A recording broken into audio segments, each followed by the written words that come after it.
Welcome back to the Deep Dive. We sift through the sources, the research, the data, really digging in to help you get genuinely well-informed. Today, our journey takes us to Italy. Beautiful country, amazing history, and, well, this incredible human diversity. So picture this. You're wandering through, say, a market in Venice, up north. You might easily spot someone with fair skin, maybe golden hair, blue eyes even. Okay, now fast forward in your mind, travel way down south, maybe Palermo and Sicily, totally different vibe. And you might see someone with, deep olive skin, dark curly hair, rich brown eyes. Both people, unmistakably Italian, but visually so different. And this isn't just like something you notice offhand, it's real. And it makes us ask, why? Why such a striking visual contrast in just one country? What's really going on that makes Italians look so varied, not just to outsiders, but even, from region to region? So our mission today in this deep dive, unpack that story. We're looking at genomic studies, anthropology, Italy's incredibly long and complicated history. We want to show you how geography, all that history, and genetics itself have, sort of painted this living masterpiece of human diversity across Italy. Yeah, and to really get it, you have to start with Italy's geography. It's unique. Think about it, this long boot shape, sea all around, islands, mountains like the Apennines cutting through it. But here's the key thing.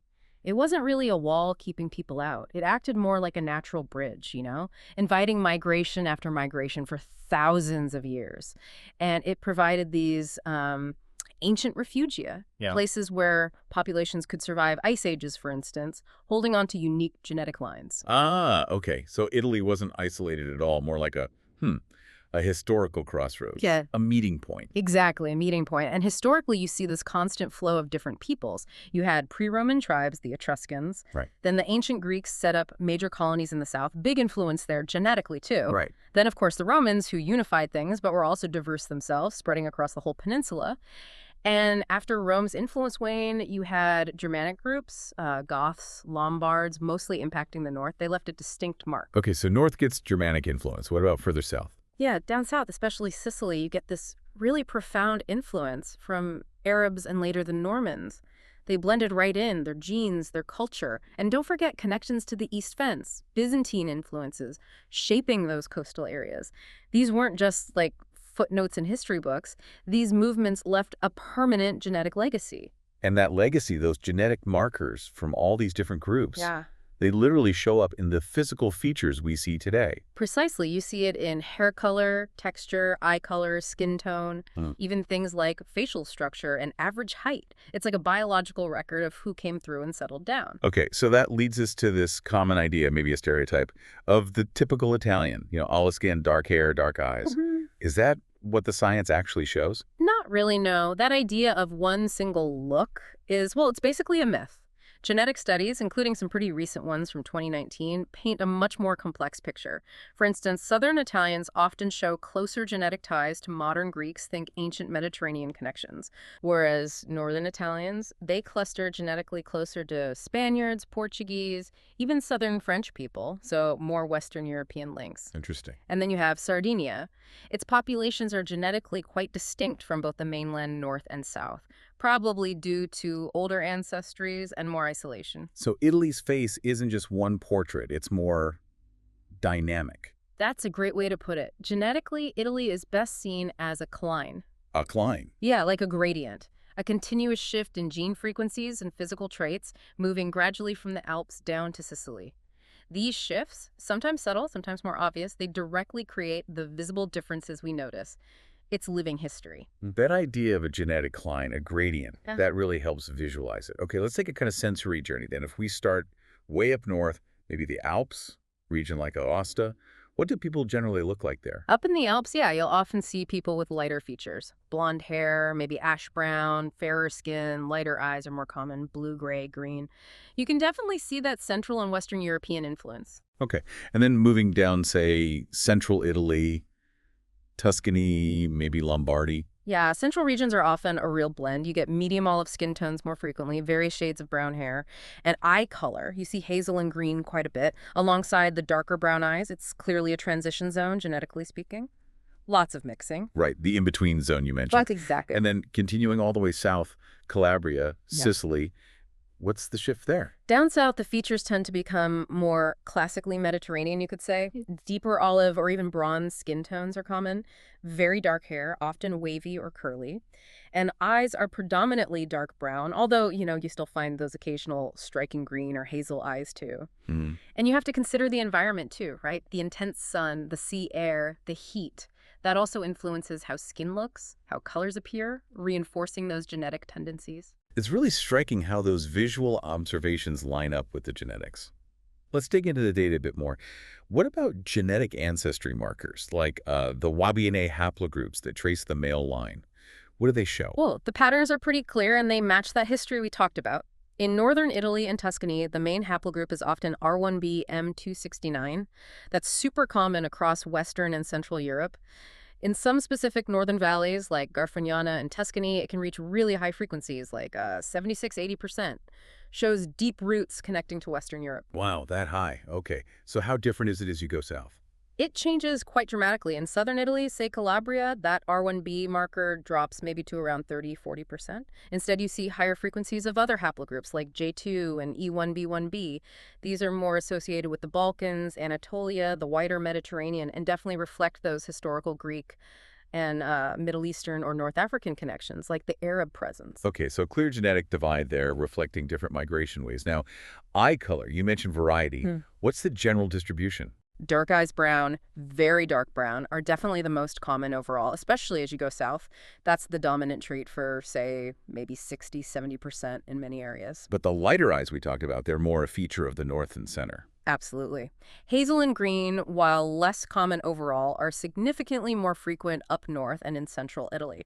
You can find towns maybe like Verona, where studies suggest, maybe over 40% might have lighter eyes, green, blue, or gray mixed in the population. 4%, that's quite a lot. It is. Blue eyes themselves are rarer across the board, probably around 10–12% overall, but much, much less common the further south you go. It really highlights that climb, that gradient again. And hair. Color and texture, another obvious difference maker. Right. So dark brown or black hair is dominant, especially south and on the islands, fits with that strong Mediterranean genetic signal. And the lighter hair is more northern. Exactly. Blonde, light brown, you see it more often in northern Italy. Some studies estimate maybe up to a third of people from Rome northwards might have lighter shades, or what you might call semi-blonde. That proportion drops off pretty quickly as you head south. Red hair, very rare, but pops up occasionally, mostly central or northern Italy. And texture. You mentioned curls in the south. Yeah, there's overlap everywhere, of course, but southern populations do tend to show more waves and curls on average. That likely reflects those Eastern Mediterranean or possibly North African genetic inputs. Northern populations maybe slightly more often have straighter, finer hair textures, aligning more with Central European patterns. The north-south gradient sounds really pronounced for skin tone, too. Oh, definitely. Northern Italians generally have lighter olive skin, sometimes quite fair skin, less melanin production overall. Southern Italians, by contrast, typically have deeper olive tones, sometimes even bronze. And the islands, Sicily and Sardinia, often have the deepest complexions on average. Right. And you mentioned some North African ancestry contributing there. Yeah, it's a factor, particularly in the South, introduced through historical Arab role trade routes.